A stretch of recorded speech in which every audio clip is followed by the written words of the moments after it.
Donald Trump સરકારની immigration નીતિના કારણે યુએસએની યુનિવર્સિટીઓ કંગાળ થવાનો કગાર પર, કારણ કે અમેરિકા જતા વિદેશી વિદ્યાર્થીઓની સંખ્યામાં 8 લાખનો ધરખમ ઘટાડો થયો।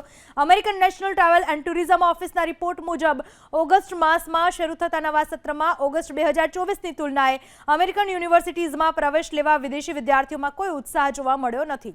તેના કારણે અમેરિકન યુનિવર્સિટીઝમાં અસંખ્ય બેઠકો ખાલી રહેશે। છેલ્લા વર્ષે અમેરિકામાં 11 લાખ વિદેશી વિદ્યાર્થીઓએ એડમિશન મેળવ્યા હતા।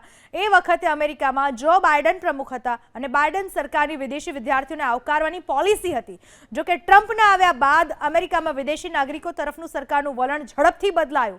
ટ્રમ્પે વિદેશી વિદ્યાર્થીઓ સામે પણ પગલાં ભર્યા, તેમના વિઝા પ્રોસેસિંગ ફીમાં વધારો કર્યો, યુનિવર્સિટીઝની ફી પણ વધી।